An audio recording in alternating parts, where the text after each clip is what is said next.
American আধিপত্যবাদ কবুল করেছে অন্তর্বর্তী সরকার। আপা আর আসবে না, কাকা আর হাসবে না, চট্টগ্রামের পুলিশ সুপার। অধিকাংশ দলকে অন্ধকারে রেখেই জুলাই ঘোষণা, অনুষ্ঠানে যাননি সাইফুল হক। এবং সর্বশেষ জানাবো, নির্বাচিত সরকার ছাড়া জনগণের মুক্তি সম্ভব নয় বলছেন গয়েশ্বরচন্দ্র রায়। এবং সর্বশেষ জানাবো, ব্যাংক খাতে নানামুখী সংকট সমাধানে সময়োপযোগী পদক্ষেপ নিন। এতক্ষণ শুনছিলেন সংবাদ শিরোনাম, এবারে বিস্তারিত। তবে তার আগে অনুরোধ থাকবে আমাদের চ্যানেলটি সাবস্ক্রাইব করে বেল আইকনটি ক্লিক করুন। আমেরিকান আধিপত্যবাদ কবুল করেছে অন্তর্বর্তী সরকার। সমাবেশে বক্তারা বলেন, ব্রিটিশ বিরোধী আন্দোলন থেকে শুরু করে এই ভূখণ্ডের সকল গণ আন্দোলনে ইসলামপন্থী জনতা রক্ত দিয়েছে। এরই ধারাবাহিকতায় ২৪-এর গণঅভ্যুত্থানেও ইসলামপন্থীরা ব্যাপক অবদান রেখেছিল। কিন্তু আফসোসের বিষয়, গণঅভ্যুত্থান পরবর্তী বাংলাদেশে জনপরিসর থেকে ইসলামকে বাদ দেওয়ার একটি সচেতন প্রচেষ্টা পরিলক্ষিত হচ্ছে। সংস্কার কমিশনগুলো ধর্মীয় সামাজিক মূল্যবোধ বিরোধী নানা এজেন্ডা নিয়ে হাজির হয়েছে। বক্তারা হতাশা প্রকাশ করে বলেন, ভারতের আধিপত্যবাদ থেকে মুক্ত হয়ে আমেরিকান আধিপত্যবাদ কবুল করেছে অন্তর্বর্তী সরকার। জাতিসংঘের মানবাধিকার কার্যালয় প্রতিষ্ঠার বিরুদ্ধে শক্ত প্রতিবাদ জানান বক্তারা। তাছাড়া গণঅভ্যুত্থানের স্টক হোল্ডারদের নামে মিথ্যা জঙ্গি মামলা সাজানোর প্রতিবাদ জানান তারা। আপা আর আসবে না, কাকা আর হাসবে না, চট্টগ্রামের পুলিশ সুপার। বিভিন্ন ধরনের কন্টেন্ট ছড়িয়ে জুলাই ঐক্য ভাঙার ষড়যন্ত্র চলছে বলে মন্তব্য করেছেন চট্টগ্রাম জেলা পুলিশ সুপার সাইফুল ইসলাম। শেখ হাসিনা ও ওবায়দুল কাদেরকে ইঙ্গিত করে তিনি বলেন, আপনারা ষড়যন্ত্রকারীদের বলে দেবেন, আপা আর আসবে না, কাকা আর হাসবে না। মঙ্গলবার দুপুরে চট্টগ্রামের জুলাই গণঅভ্যুত্থান দিবসের এক সভায় এই কথা বলেন তিনি।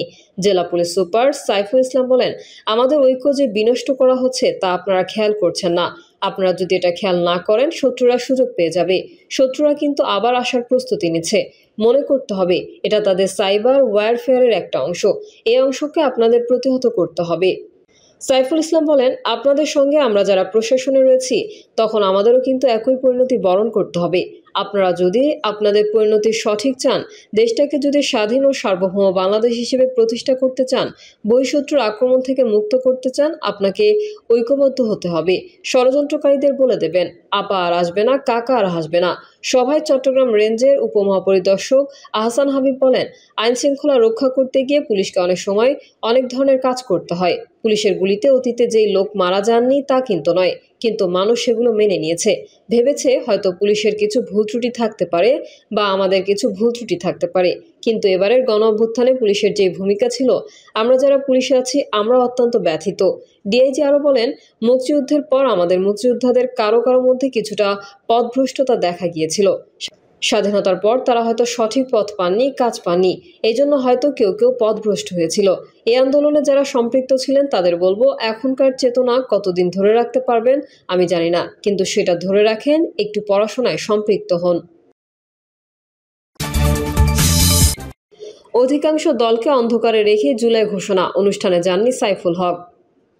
অধিকাংশ রাজনৈতিক দলকে অন্ধকারে রেখেই জুলাই ঘোষণাপত্র চূড়ান্ত করায় আমন্ত্রণ পেয়েও ঘোষণাপত্র প্রকাশ অনুষ্ঠানে বিপ্লবী ওয়ার্কার্স পার্টি অংশগ্রহণ করতে বিরত থেকেছে বলে জানিয়েছে দলটির সাধারণ সম্পাদক সাইফুল হক। এই সিদ্ধান্ত জানাতে সংবাদ সম্মেলন করেন সাইফুল হক। তিনি অভিযোগ করেন, শুরু থেকেই আমরা বিষয়ের সাথে লক্ষ্য করেছি, গণঅভ্যুত্থানে অংশ নেওয়া রাজনৈতিক দল ও জনগণের মধ্যে ঐক্য ও সমঝোতা গড়ে তোলার পরিবর্তে সরকার যেন ভাগ বিভাজনকেই তাদের নীতি হিসেবে গ্রহণ করেছে। ইতোমধ্যে সরকার তাদের নিরপেক্ষতা গুরুতরভাবে প্রশ্নবিদ্ধ করে তুলেছে। এর সর্বশেষ এক নজির হচ্ছে, মঙ্গলবার বিকেলে সরকার প্রধান যে জুলাই ঘোষণা প্রদান করতে অজ্ঞাত কারণে অধিকাংশ রাজনৈতিক দলকে ঘোষণা চূড়ান্ত করার প্রক্রিয়ার বাইরে রাখা হয়েছে। সরকারের এসব পদক্ষেপ ও আচরণ তাদের উদ্দেশ্য নিয়ে অপ্রয়োজনীয় ও অনাকাঙ্ক্ষিত নানা বিতর্কের জন্ম দিয়েছে। গণঅভ্যুত্থানের বিজয়কে সরকার খণ্ডিত করে ফেলেছে। এ কারণে বিপ্লবী ওয়ার্কার্স পার্টি আমন্ত্রিত হয়েও জুলাই ঘোষণা অনুষ্ঠানে যোগদান থেকে বিরত থাকার সিদ্ধান্ত নিয়েছে। সাইফুল হক মনে করেন, অন্তর্বর্তী সরকারের নানা পদক্ষেপে ঐক্যের পরিবর্তে বিভাজন বাড়াচ্ছে। গণঅভ্যুত্থানের বিজয়কে খণ্ডিত করে ফেলা হয়েছে। নির্বাচিত সরকার ছাড়া জনগণের মুক্তি সম্ভব নয় বলছেন গয়েশ্বরচন্দ্র রায়। বিএনপির স্থায়ী কমিটির সদস্য গয়েশ্বরচন্দ্র রায় বলেছেন, জনগণকে মুক্তি দিতে হলে নির্বাচিত সরকার দরকার। নির্বাচিত সরকার ছাড়া জনগণের মুক্তি কারো পক্ষে সম্ভব নয়। গয়েশ্বরচন্দ্র রায় বলেন, 17 বছর আন্দোলন সংগ্রামে ফ্যাসিবাদের পতন হয়েছে। শেখ হাসিনা দেশ ছেড়ে পালিয়েছে। দেশের মানুষ তার বিচার চায়। শুধু আওয়ামী লীগ নয়, যারা ষড়যন্ত্রে লিপ্ত ও সহযোগিতা করেছিল তাদেরও বিচার করতে হবে। বিএনপির স্থায়ী কমিটির এই সদস্য আরও বলেন, আমাদের লক্ষ্য ছিল দেশের মানুষের ভোটের অধিকার ফিরিয়ে আনা। বাংলাদেশের মানুষ যাতে ভোটদান থেকে বঞ্চিত না হয়। ফ্যাসিবাদী সরকার পুলিশ বাহিনী দিয়ে দিনের ভোট রাতে করেছে। তারা এই দেশের জনগণকে, মানুষকে রক্তাক্ত করেছে।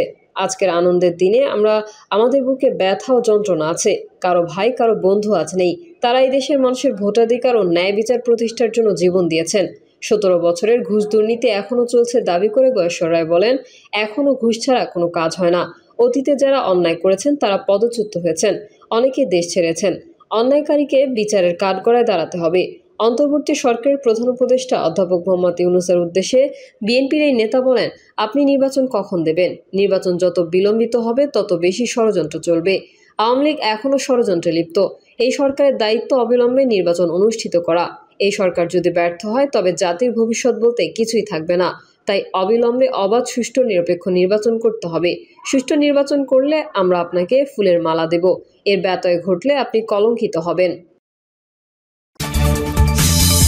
ব্যাংক খাতের নানামুখী সংকট সমাধানে সময়োপযোগী পদক্ষেপ নিন। ব্যাপক লুটপাটের কারণে দেশের ব্যাংক খাত বিগত সরকারের আমলে খাদের কিনারে গিয়ে পৌঁছেছিল। অন্তর্বর্তী সরকার ক্ষমতায় এসে আওয়ামী লীগের লুটপাটের ঘটনার তদন্ত শুরু করলে ভয়াবহ চিত্র বেরিয়ে আসতে থাকে।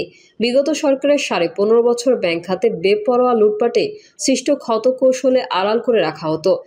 কেন্দ্রীয় ব্যাংক থেকে টাকা ছাপিয়ে এই ক্ষতে প্রলেপ দেওয়ার চেষ্টা ছিল। এতে বেড়েছে তারল্য ও ডলার সংকট। মূল্যস্ফীতি হয়েছিল ঊর্ধ্বমুখী। রোববার যুগান্তরে প্রকাশিত প্রতিবেদন থেকে জানা যায়, ব্যাংক খাত থেকে প্রায় 5 লাখ কোটি টাকা নিয়ে গেছে লোপাটকারীরা। এর বড় অংশই পাচার করা হয়েছে। বিশেষজ্ঞদের মতে, মোট খেলাপি ঋণের অঙ্ক 7 লাখ কোটি টাকা ছাড়িয়ে যাবে। আওয়ামী লীগের লুটপাটের কারণে সৃষ্ট সংকটে বর্তমান সরকারের 1 বছরে খেলাপি ঋণ বেড়েছে 3 লাখ কোটি টাকার বেশি। এদিকে চলতি বছরের মার্চ থেকে শুধু শীর্ষ 100 ঋণ খেলাপির কাছে বিভিন্ন ব্যাংক ও নন ব্যাংক আর্থিক প্রতিষ্ঠানের পাওনা দাঁড়িয়েছে 1,08,132 কোটি টাকায়, যা মোট খেলাপি ঋণের 26%। গত 1 বছরে ব্যাংক খাতে তারল্য সংকট ছিল প্রকট। ছোট বড় অনেক ব্যাংক থেকেই গ্রাহকরা নিয়মিত টাকা তুলতে পারেনি, যা এখনও অব্যাহত। সব মিলিয়ে আলোচ্য সময়ে টাকার জন্য এরকম হাহাকার পড়েছিল ব্যাংক খাতে। বর্তমান সরকারের নেওয়া নানা পদক্ষেপে বন্ধ হয়েছে ব্যাংক খাতে নতুন লুটপাট।